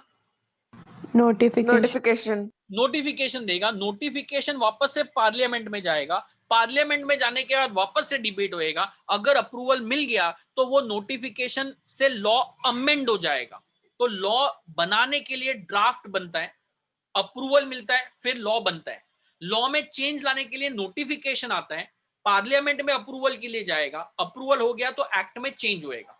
What ever it is, it requires an approval of parliament. Parliament मतलब both the parties of the parliament, ruling and opposition party, both the parties. तो 1994 में इंडिया का हालत इतना खराब था कि जो इन लोग बोलेगा लोग एक्सेप्ट करने के लिए रेडी, एक्सेप्ट कर ही देता था। तो सर्विस टैक्स लॉ बिना अपोजिशन के आराम से पास हो गया। सबने बोला कि जो करने का है करो, बिकॉज इंडिया में हालत बहुत खराब है। तो service tax was introduce in the year 1994 and it is a tax on services. इतना पॉइंट समझता है? यस सर ऐसे कर करके फिर लॉ बढ़ने लग गए। एक्साइज वैट आ गया इंडिया के अंदर, फिर बाद में एक्साइज ड्यूटी अल्कोहल के ऊपर सेपरेट आने लग गया, अल्कोहल सिगरेट्स के ऊपर, फिर लॉटरी पे टैक्स आने लग गया। मूवी जाओगे तो एंटरटेनमेंट टैक्स एक अलग से इंट्रोड्यूस कर दिया, इमेजिका जाओगे तो एंटरटेनमेंट टैक्स आने लग गया, फिर state government entry tax introduce करने लग गया। ऐसे करके ना मल्टीपल टैक्स इंडिया में इंट्रोड्यूस हो गया। इनकम टैक्स था, फिर गिफ्ट टैक्स एक आ गया, वेल्थ टैक्स करके एक टैक्स था वो इंडिया में आ गया। ऐसे कर करके मल्टीपल टैक्स इंडिया में आने लग गया। बराबर है? ओके। मनमोहन सिंह मतलब कांग्रेस ने इंडिया को इकोनॉमिक क्राइसिस से बाहर लाया है by the concept of liberalization, privatization, globalization. Congress का गवर्नमेंट चला गया, बीजेपी का गवर्नमेंट आया और अटल बिहारी वाजपेयी गवर्नमेंट में प्राइम मिनिस्टर बन गए। अटल बिहारी वाजपेयी ने बोला कि हम लोग से जो पहले वाली गवर्नमेंट थी ना, उन लोग ने इकोनॉमिक रिफॉर्म लाया था, हम लोग को इंडिया में टैक्स रिफॉर्म लाने का है। कोई रिपीट कर देगा कौन सा रिफॉर्म लाने का? Tax reform. So tax reform लाने के लिए अटल बिहारी वाजपेयी ने एक आदमी को अपॉइंट किया, उसने एक कमिटी बनाया, that is called as Kelkar task force. Repeat करेंगे, क्या बोला मैंने? Kelkar task force. अटल बिहारी वाजपेयी को टैक्स में रिफॉर्म लाने का था, तो अटल बिहारी वाजपेयी ने केलकर को अपॉइंट किया और केलकर टास्क फोर्स एक नया बनाया और इसने बोला कि आप जो इंडिया में टैक्स में प्रॉब्लम है आप उसका सजेशन दो, गवर्नमेंट ऑफ इंडिया सोचेगा उसके ऊपर। तो केलकर ने बोला कि सर इंडिया में है ना ये वेल्थ टैक्स फालतू टैक्स से डबल टैक्सेशन होता है इसकी वजह से, तो इसको डिलीट कर दो। गिफ्ट टैक्स होता है इसको डिलीट कर दो, इसके बदले इनकम टैक्स में प्रोविजन डाल दो। तो केलकर ने जो प्रोविजन बोले ना, सजेशन, वो उसने जब बोले तब नहीं आए, बट उसके 5-6 साल बाद वो सजेशन एप्लीकेबल हो गया।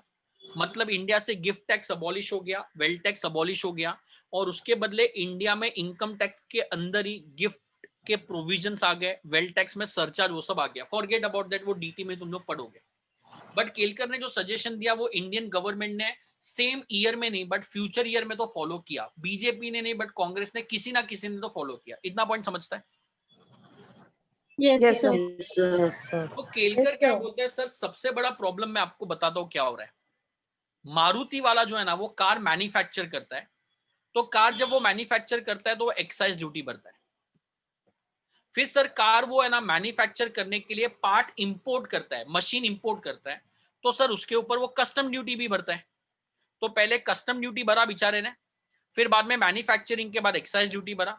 फिर वो बोलते हैं सर मारुति का कार अगर खराब हो गया तो सर्विस सेंटर भी है मारुति का, तो उसको सर्विस टैक्स भी भरना पड़ता है। और जब कार बेचेगा तो स्टेट गवर्नमेंट उसके ऊपर वैट लेता है, तो उसको वैट भी पे करना पड़ता है। तुम लोग समझ रहा है क्या मैं क्या बोलना चाह रहा हूँ? बोलता है कि सर एक ही आदमी बेचारा एक्साइज ड्यूटी भी भरेगा, कस्टम ड्यूटी भी भरेगा, सर्विस टैक्स भी भरेगा, वैट भी भरेगा, 4 अलग लॉ, 4 अलग कंप्लायंस, चारों में टैक्स पे करो। तो बोलता है सर उसको कितना प्रॉब्लम होता है, 4 रजिस्ट्रेशन लिया है, 4 रिटर्न्स फाइल करता है, 4 बार पेमेंट करता है एवरी मंथ, बराबर है। तो सर ये बहुत कॉम्प्लिकेटेड है। तो ये जो भी है ना excise, service tax, I think सुन रहे 2-3 लोग, तो VAT, excise on alcohol, lottery tax, entertainment tax, entry tax, ये बोलता है सर सारे के सारा टैक्स डिलीट कर दो सर, ये सब डिलीट कर दो। जैसे गिफ्ट टैक्स और वेल्थ टैक्स डिलीट हुआ ना सर, वैसे सारे डिलीट कर दो। तो गवर्नमेंट बोलता है पागल है क्या, पैसा किधर से आएगा। तो इन लोग क्या बोलता है, सर हम लोग सिंगापुर घूमने के लिए गया था, हम लोग का टीम, सुन रहे हो क्या बोल रहा हूँ मैं? Yes, Yes, sir. sir. मजा नहीं आ रहा है, Yes, sir. समझ नहीं रहा है क्या? नहीं समझ रहा है Yes, सर। sir. आ रहा है, समझ में। बराबर है। इन लोग बोला कि सर हम लोग है ना सिंगापुर घूमने के लिए गया था, एक मीटिंग कॉन्फ्रेंस के लिए गया था। तो सर हम लोग जो होटल में रुका ना, वो होटल वाले ने बिल बना के दिया, वो बिल के ऊपर उसने 8% जीएसटी चार्ज किया। फिर सर हम लोग है ना, फ्री डे था तो मैं शॉपिंग करने के लिए गया, मैंने कपड़े का शॉपिंग किया तो उसके ऊपर भी 8% जीएसटी था। मेरे दोस्त ने मोबाइल खरीदा, उसके ऊपर भी 8% जीएसटी था। एक दोस्त ने ज्वेलरी खरीदा, उसके ऊपर भी 8% जीएसटी था। रेस्टोरेंट में खाना खाने गए, उधर भी 8% जीएसटी था। तो केलकर को बोला तू बोलना क्या चाह रहा है, वो बोलना सीधा सीधा। वो बोलता है कि सर कितना सिंपल है, अगर सिंगापुर में कोई बिजनेस चालू करने का सोचता है, वो चाहे मैन्युफैक्चरर हो या रिटेलर हो, वो चाहे सर्विस दे या सामान गुड्स बेचे, वो चाहे लग्जरी गुड्स बेचे, कार या बेसिक नेसेसिटी बेचे, कपड़ा, सबको एक ही टैक्स एप्लीकेबल है, 8% पे जीएसटी। तो सर इंडिया में भी है ना ये excise duty, service tax, VAT, alcohol पे tax, lottery tax, entertainment tax, entry tax, octroi, ये सर सारा का सारा डिलीट कर दो और इसके बदले एक ही टैक्स लेके आओ जीएसटी, और एक ही रेट लेके आओ 8%, 12%, जो भी डिसाइड करते हो। तो GST is called as one nation one rate one tax. Repeat करेंगे, क्या बोला? One nation one rate one tax. One nation, Singapore is a nation, पूरे सिंगापुर में एक ही रेट चल रहा है 8% और एक ही टैक्स चल रहा है जीएसटी। तो वैसा सर इंडिया में जीएसटी लेके आओ जहाँ पे एक ही रेट होएगा, एक ही टैक्स होएगा एंड एवरीथिंग। इंडियन गवर्नमेंट बोलता है यार तूने बात तो जोरदार बोली है कि इंडिया में इतना सारा कंप्लायंस है, इंडिया में इतना सारा इनडायरेक्ट टैक्सेस है, तो ये बहुत मगजमारी है, तो इंडिया में जीएसटी तो आना चाहिए। बट इंडिया में सिंगल रेट ऑफ जीएसटी कभी जिंदगी में नहीं आ सकता है। मेरे को कमेंट करके बोलो ना, अगर दाल चावल आटे पे गवर्नमेंट टैक्स लेने लग गया तो लोग सपोर्ट करेंगे या लोग गवर्नमेंट को निकाल देंगे? अपोज करेंगे। अपोज करेंगे। निकाल देंगे सर। 100% अपोज करेंगे। दाल चावल आटे पे टैक्स आने लग गया तो बराबर ना, ऑब्वियस सी बात है, बराबर है। तो गवर्नमेंट को मालूम है कि इंडिया में एग्रीकल्चर पे टैक्स नहीं आ सकता है, तो सिंगापुर में तो उस पर भी टैक्स आ रहा है। तो जो एग्रीकल्चर से लॉस होएगा टैक्स नहीं आने की वजह से, वो कहीं ना कहीं तो अपने को कंपेंसेट करना पड़ेगा। यस और नो? Yes, sir. यस तो सर। इसके लिए Yes, sir. Indian government AC हो गया, कार हो गया, मूवी टिकट्स हो गए, इसके ऊपर टैक्स रेट ज्यादा लगाता है, और जो बेसिक चीजें रेडीमेड गारमेंट्स होते हैं उसके ऊपर टैक्स रेट कम लगाता है। सो इंडियन गवर्नमेंट बोलता है वन रेट का कॉन्सेप्ट तो इंडिया में आएगा, ये पॉसिबल ही नहीं है। इंडिया में मल्टीपल रेट आएगा, बट हाँ इंडिया में वन टैक्स आ सकता है। तो इंडिया ने क्या किया 2017 के अंदर, रिपीट कर देंगे कौन से ईयर के अंदर? 2017. 17 के अंदर गवर्नमेंट ने एक नया टैक्स लाया, that is called as GST. Sir what is GST अपन आगे बहुत डिटेल में पढ़ेंगे, अभी सिर्फ इतना समझो कि 2017 में एक नया टैक्स आ गया, that is called as goods and service tax, जिसकी वजह से excise, service tax, VAT, lottery पे tax, entertainment tax, entry tax, octroi, ये सारे इनडायरेक्ट टैक्स अबॉलिश हो गए और एक अकेला टैक्स बचा है जीएसटी, और कस्टम ड्यूटी बचा हुआ है। क्यों कस्टम ड्यूटी बचा हुआ है सब मैं आगे बताऊंगा। पहले समझ रहा है मैं क्या बोलना चाह रहा हूं? मैं तुम लोग को इंडिया में टैक्स कैसा आया वो बताना चाह रहा हूं। पहले इनकम टैक्स आया 1857 में, फिर एक्साइज, फिर धीरे धीरे कस्टम्स आया, फिर सर्विस टैक्स आया, वैट आया and so on, gift tax, wealth tax आए। फिर केलकर टास्क फोर्स के अपॉइंटमेंट के बाद इनकम टैक्स में, डायरेक्ट टैक्स में ये सर एक अकेला टैक्स बचा इनकम टैक्स, और इनडायरेक्ट टैक्स में मेजरली दो टैक्स बचे, कस्टम और जीएसटी। इतना पॉइंट क्लियर है? Yes, sir. Yes Yes, sir. sir. Sir कैसे मालूम पड़ा डायरेक्ट टैक्स है और इनडायरेक्ट टैक्स है? सर ये तो आपने बोला ही नहीं सर मुझे, तो प्लीज मेरे को रिपीट करना। मैंने क्या बोला था? अगर ब्रिटिशर्स ने क्या बोला है कि 250 के ऊपर अगर पैसा कमाया तो जो भी ऊपर पैसा कमाएगा उसका 97% हम लोग को पे कर देना। यस? Yes, sir. तो अगर इंडिया में इनकम टैक्स है, मतलब नीरज को आज के डेट में बोला है कि अगर 2,50,000 के ऊपर कमाओगे, 2,50,000 के ऊपर, तो आपको 5% टैक्स आएगा। 5 लाख के ऊपर आ जाओगे तो 20% टैक्स आएगा। 10 लाख के ऊपर जाओगे तो 30% टैक्स आएगा। ये टैक्स रेट है जो आप लोग को डायरेक्ट टैक्स में पढ़ाएंगे, जो भी रिस्पेक्टिव प्रोफेसर है, मैं नहीं पढ़ाऊंगा। तो जो डायरेक्ट टैक्स के जो रेट है 5%, 20%, 30%, प्लीज बोलना अगर मैंने ये साल में 50 लाख रुपया कमाया और अगर मुझे 15 लाख रुपया टैक्स पे करने का है तो प्लीज कमेंट करना, क्या मैं गवर्नमेंट को ऐसा बोलूंगा तो चलेगा? सर मैं नॉलेज एक्सप्रेस में लेक्चर ले रहा हूं, तो केशव सर को मुझे 15 लाख रुपया देने का है, तो सर मैं आपको 15 लाख रुपया दूंगा, इससे अच्छा केशव सर डायरेक्टली आपको 15 लाख रुपया दे देंगे। क्या मैं ऐसा बोल सकता हूं? No. नो सर, तो यस अगर सर, मैंने इनकम जनरेट किया है तो टैक्स मुझे ही पे करना पड़ेगा। तो जिसने इनकम जनरेट किया है वो टैक्स पे करेगा और वो अपने इनकम में से टैक्स पे करेगा। 50 लाख रुपए में से उसका पैसा कटेगा, मतलब मेरे बैंक में सिर्फ 35 लाख रुपीस बचेगा, 15 लाख रुपए गवर्नमेंट लेके जाएगा। तो टैक्स का लायबिलिटी किसका है? मजा नहीं आ रहा है तुम लोग के बैच में, मुझे लग रहा है। टैक्स का लायबिलिटी किसका? लायबिलिटी जो अर्न कर, जो इनकम जनरेट कर, लायबिलिटी है नीरज का, बराबर? यस, बराबर है। गवर्नमेंट को टैक्स कौन पे करने वाला है? नीरज। नीरज। पेमेंट करने वाला आदमी जो है वो नीरज। अच्छा, नीरज ये टैक्स का पैसा केशव सर से रिकवर कर सकता है क्या? नहीं, नहीं। तो हाँ, बर्डन किसके पास है? नीरज के पास। नीरज। तो पे भी नीरज करेगा, लायबिलिटी भी नीरज का है, बर्डन भी नीरज का है, तो इसको अपन बोलता है डायरेक्ट टैक्स। अगर तुम लोग प्रॉपर्टी खरीद रहे हैं तो तुम लोग स्टैम्प ड्यूटी पे करते हैं, तो स्टैम्प ड्यूटी मुझे अपने पॉकेट में से पे करने का है, तो उसको बोलते हैं अपन डायरेक्ट टैक्स। तो डायरेक्ट टैक्स मतलब ऐसा टैक्स जिसका बर्डन आप पास ऑन नहीं कर सकते हो। Example property tax, example income tax. इतना पॉइंट समझता है? Am I right? Yes sir, yes sir.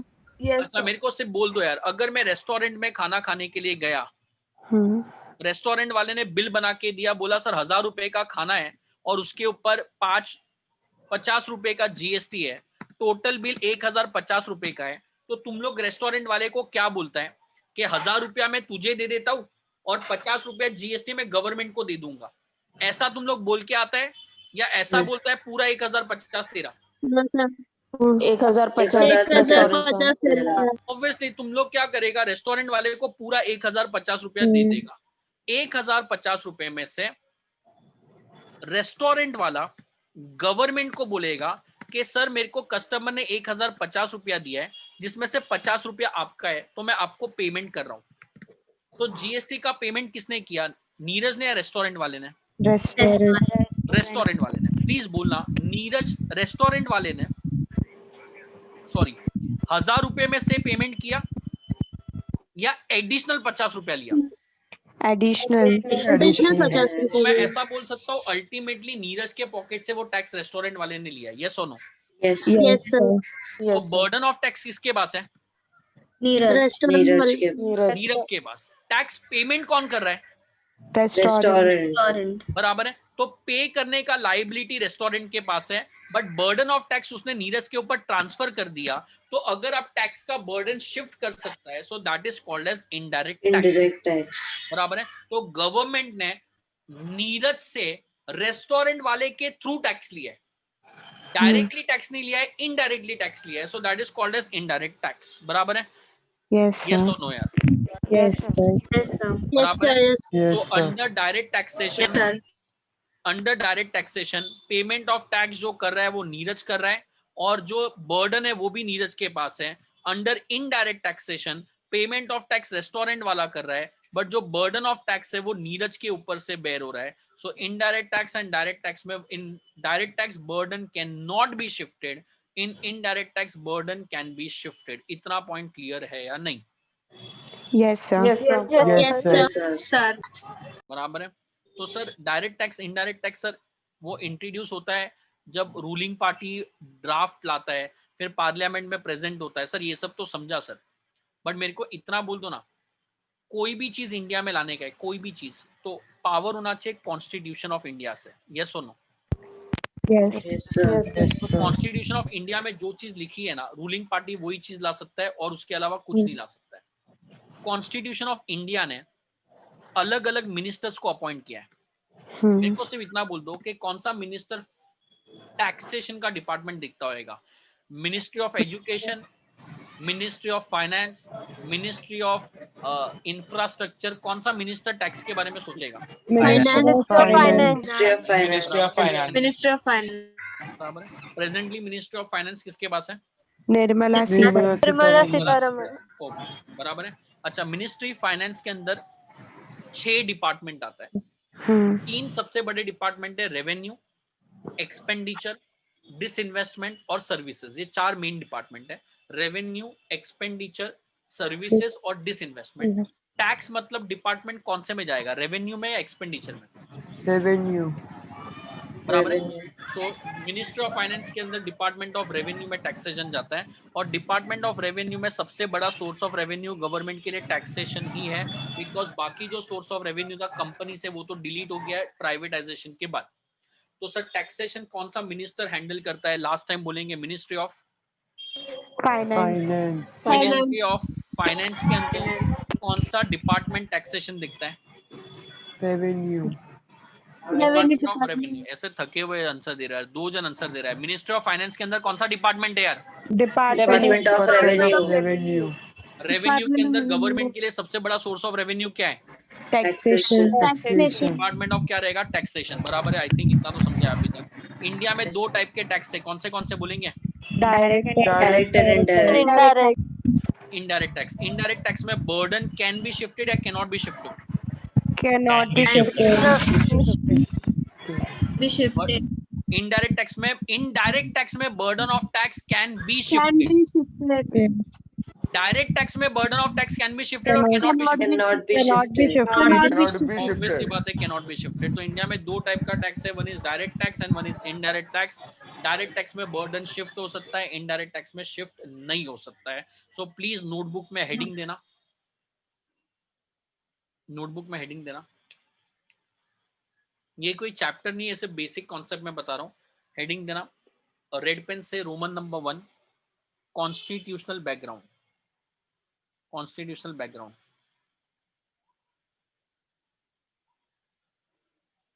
Constitutional background. Heading दिया?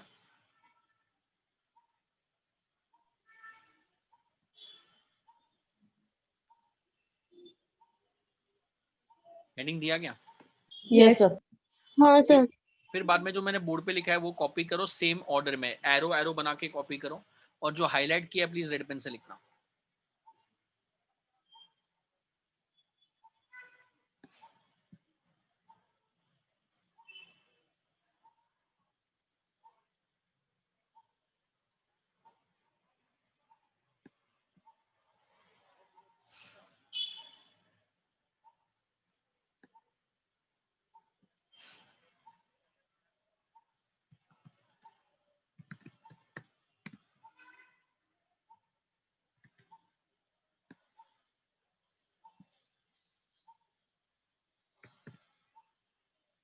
जो हाईलाइट किया रेड पेन से लिखना। कॉपी करके हो गया तो प्लीज बोलना।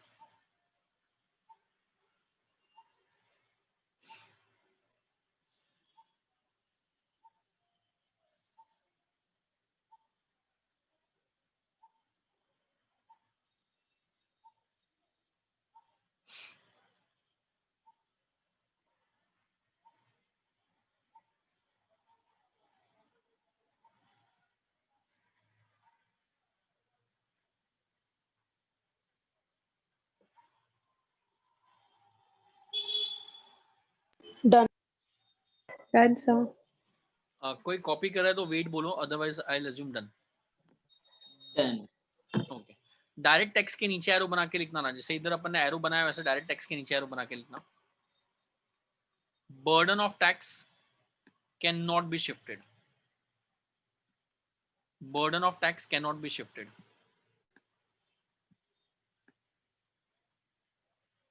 Example income tax. Burden of tax cannot be shifted. Example income tax. लिखा है क्या? Yes sir. Indirect tax में लिखना burden of tax can be shifted. Burden of tax can be shifted.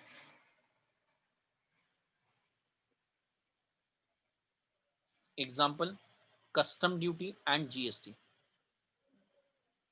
Custom duty and GST.